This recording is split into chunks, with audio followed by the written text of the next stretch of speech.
అండి. Exact time 11:15 అవుతుంది, కానీ మా పాడేరులో ఇంకా మంచి ఇలానే ఉంది. చాలా బ్యూటిఫుల్ వ్యూ ఉంది చూడండి.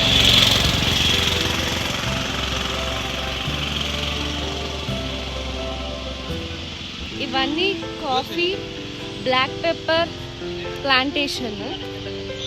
ఎగ్జాక్ట్ 11:30 అవుతుంది time. Excellent view. So roads కూడా ఫిల్ అయిపోయాయి. ఇది నార్మల్ ఘాట్ రోడ్.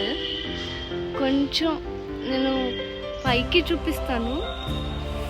మొత్తం ఎక్కడా కూడా స్కై కూడా కనిపించింది. సో మొత్తం మేఘాలతో నిండిపోయింది. చుట్టూ కూడా ఏం కనిపించట్లేదు. అసలు 12 o'clock అయినట్టే లేదు.